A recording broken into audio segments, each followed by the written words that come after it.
Good morning students. Welcome back to today's online class. Students, how are you? We are fine. I hope you are all fine by the grace of God. Okay. Students, last week we have learned about the internal structure of the dicot root.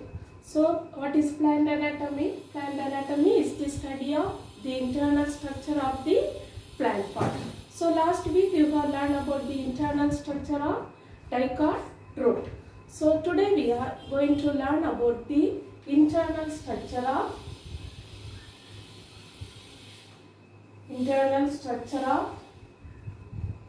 monocot root.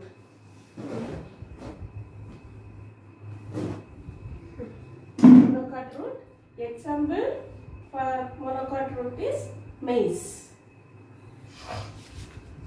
So today we are going to learn about the internal structure of the monocot root. So when we take the transverse section of the monocot root, see we can see the following region. See what are the region? The first one is epiblema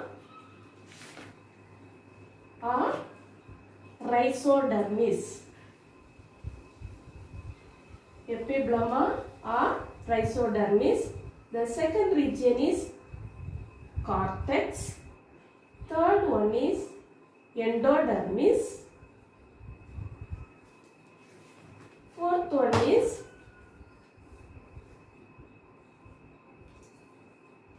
stem.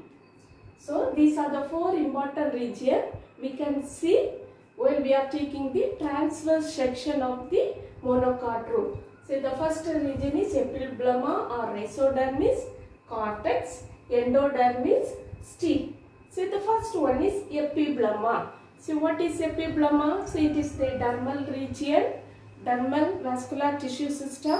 So it is the outermost layer of the root. Outermost layer of the root. See, it is made up of a single layer of parenchymatous tissues. It is made up of a single layer of parenchymatous tissues. See, single layer of this brown color region. See, a single layer of parenchymatous tissues which is closely arranged without any intercellular spaces. It is closely arranged without any intercellular spaces. See, in this, in the dermal region, here it is a root, so stomata and cuticle are absent. What are stomata? Stomata are tiny pores. Cuticle, what is cuticle? Cuticle are the waxy protective covering. Okay, so here in the root, stomata and cuticle are absent and the epidermal outgrowth is there. See here, the outgrowth, it consists of unicellular outgrowth called root hair. Well understood? So the epidermal region, see it is made up of single layer of parenchymatous tissues which are closely arranged without any intercellular spaces.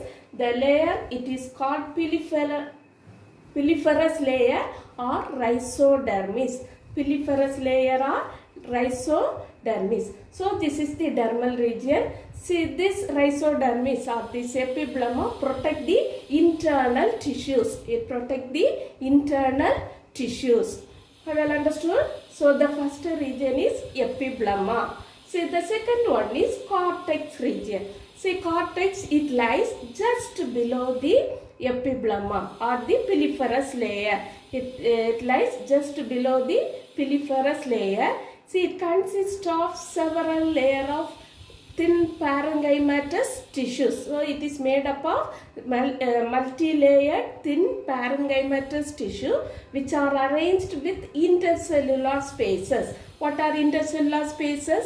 The spaces between each cell, it is called intercellular spaces. So, it is made up of several layers of thin parenchymatous tissue. This cortex region, what is the function of the cortex? See, it can store the food materials. It can store the minerals. Okay, storage. So, it stores the food and minerals in these cells.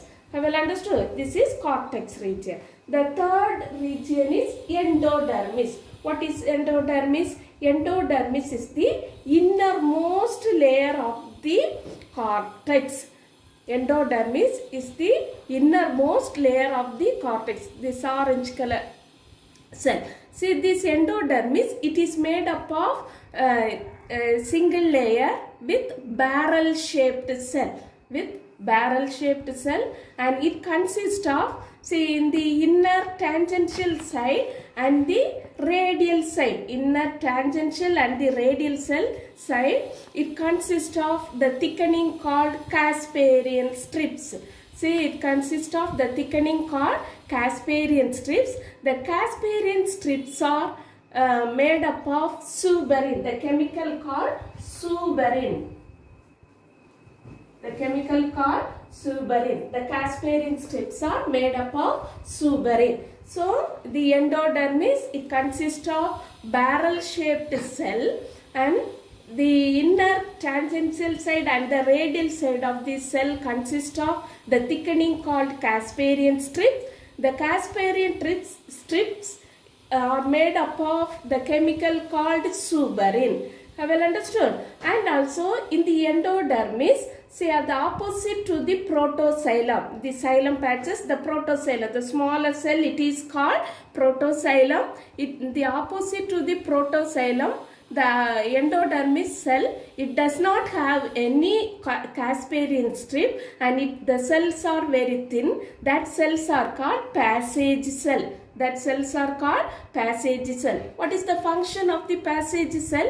It allows the water and dissolved minerals from the cortex to the xylem vessel. It allows the water and the dissolved minerals from the cortex region to the xylem vessel. So, through this passage cell only, the water and the minerals are reach to the xylem vessel. We all know already, you have learned the xylem or the conductive tissue which can transport the water and dissolved minerals. So, the root hair absorbs the water and it can reach, then it is reaches to the piliferous layer, then the water and minerals reach to the cortex region.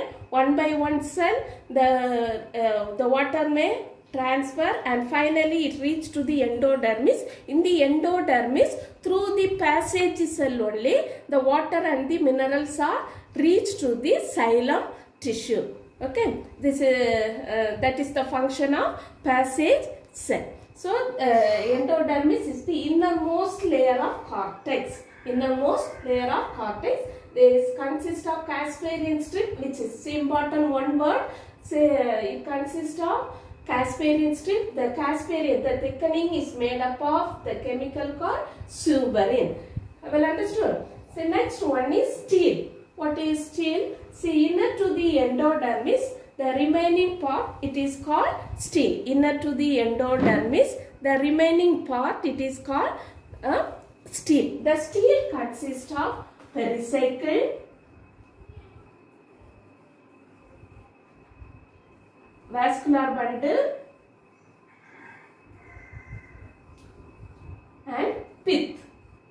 So, inner to the endodermis, remaining tissues, we can call it as stele. Stele consists of pericycle, vascular bundle, and pith. The first one is pericycle. So, the pericycle, it lies just below the endodermis as a single layer. Okay, pericycle, it is made up of thin layer of parenchymatous tissue which are closely arranged without any intercellular spaces. See, it consists of single layer. See, from this pericycle only, the lateral roots are arranged. It is the place for origin of lateral root. So, lateral roots are arranged from the pericycle. Next one is vascular bundle. See what vascular bundle, it consists of the vascular tissues such as xylem and phloem are arranged. See, in this monocot root, the type of vascular bundle is radial vascular bundle. What is the meaning of radial? What is radial vascular bundle? Xylem and phloem are arranged in different radius. Xylem and phloem are arranged in different radius. So they are called radial vascular bundle. So the type of vascular bundle in the monocot root is radial vascular bundle. And the xylem are polyarch. Polyarch means say more than 4 patches of xylem. More patches of xylem are there. See here, many patches of xylem are there. So it poly means many patches of xylem are there. See, the xylem and the phloem are arranged alternate with each other. They are arranged alternate with each other. So these xylem are polyarch and exarch. Exarch means metaxylem. See, in the xylem patches, see the big cell it is there, that is called metaxylem. Smaller one it is called protoxylem. So what is exarch?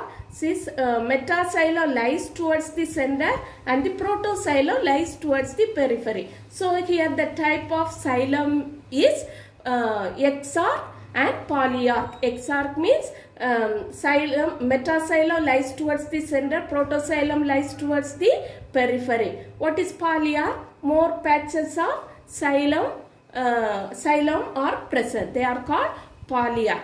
And the xylem and the phloem are arranged alternate with each other, and this xylem tissue and the phloem tissues are interconnected with the tissue called conjunctive tissues. Conjunctive tissues. See, in the monocot root, the conjunctive tissues are made up of sclerenchymatous tissue. In the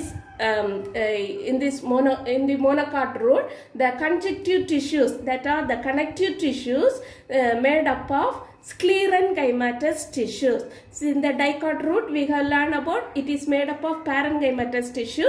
Here, see the conjunctive tissue, it is made up of sclerenchymatous tissue. Sclerenchymatous tissue. That is about vascular bundle. Next one is pith.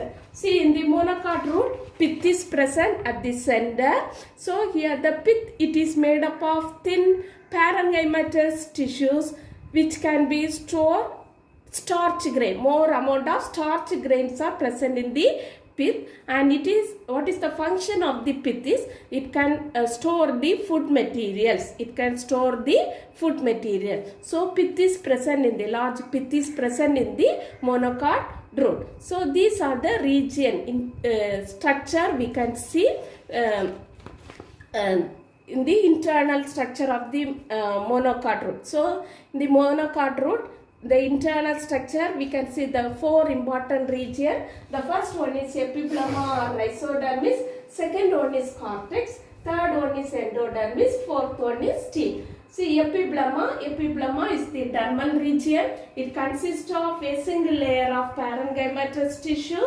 which are closely arranged without any intercellular spaces.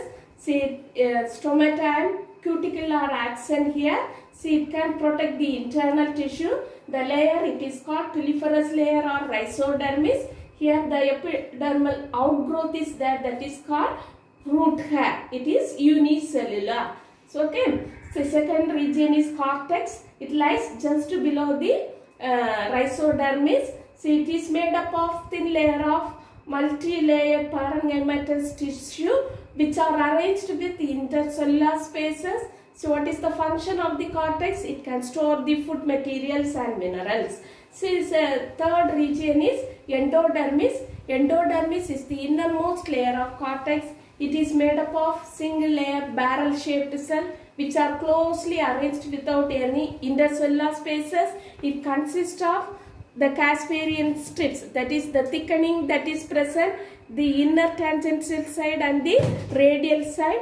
The thickening is made up of suberin. The thickening is made up of suberin, and opposite to the protoxylem of the xylem vessel.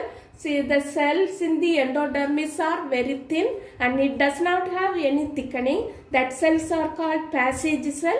See, it allows the dissolved minerals and water from the cortex region to the xylem vessel. Next one is stele. So inner to the endodermis, the remaining tissues are called stele. It consists of pericycle, vascular bundle and pith. See, pericycle, it lies just below the endodermis as a single layer of thin parenchymatous tissue. It is the place for origin of lateral root. Next one is vascular bundle. See, the type of vascular bundle is radial vascular bundle. That is, the xylem and the phloem are arranged in different radii. See here, the xylem are polyarch and exarch. Polyarch means many xylem patches are there. Exarch means metaxylem lies towards the center, protoxylem lies towards the periphery. And see, the xylem tissue and the phloem tissues are interconnected by the conjunctive tissue. The conjunctive tissue, it is made up of sclerenchymatous tissue. And the next one is pith. See, it is present at the center. See, in the monocot root, pith is present.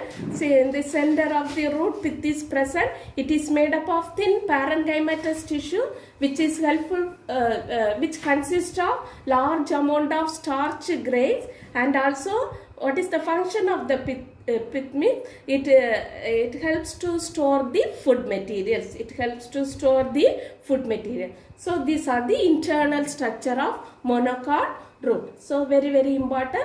Students, you can learn. Okay. So, last week we have learned about the internal structure of the dicot root, and today we learn about the internal structure of the monocot root. So, now we can see the differences between the dicot root and the monocot root. What are the differences between dicot root and monocot root?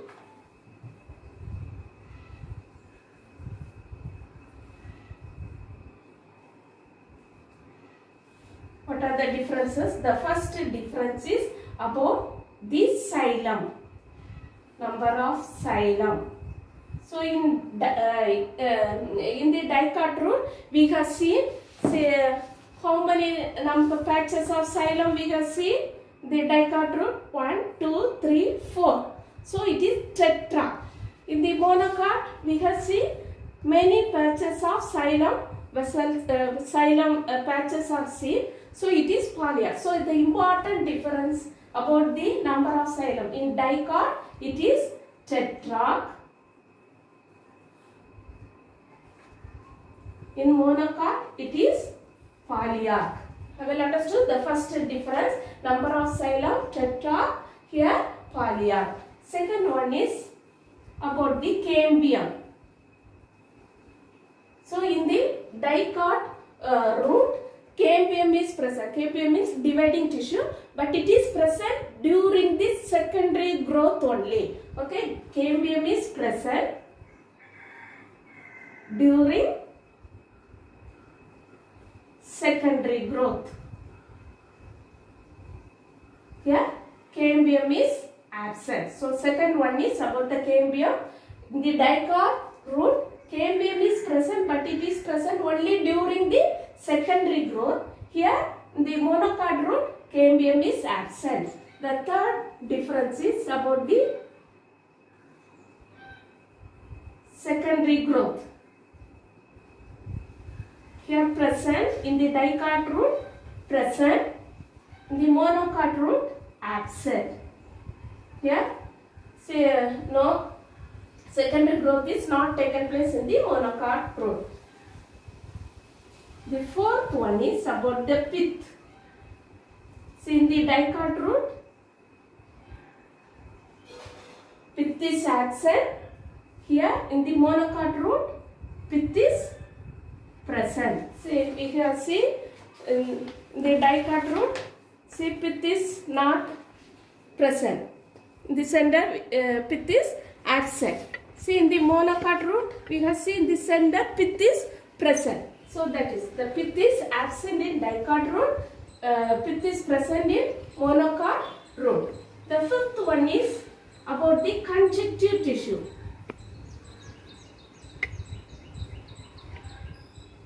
Conjunctive tissue. What is conjunctive tissue? The tissues that can be connected the xylem and the phloem tissue.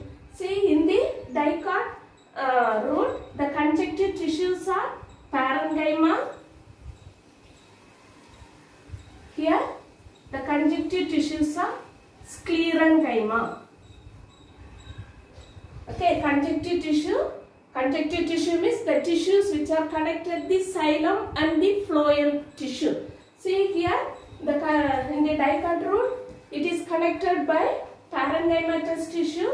Here the xylem and the phloem tissues are connected by sclerenchymatous tissue in the monocot root.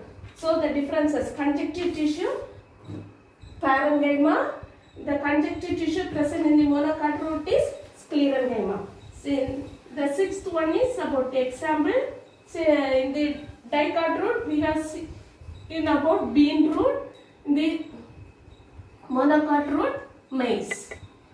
So these are the important differences between dicot root and the monocot root. See, what are the important differences? The first one is number of xylem. In dicot root, tetrad, monocot root, polyarch.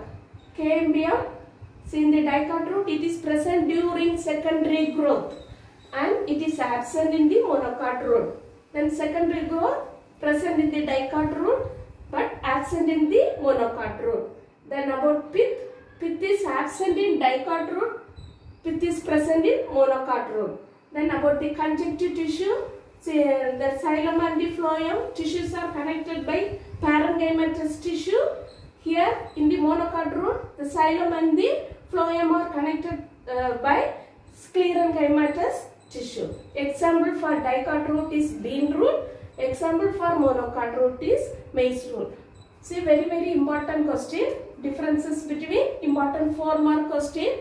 Say differences between dicot root and monocot root. So students, you can learn.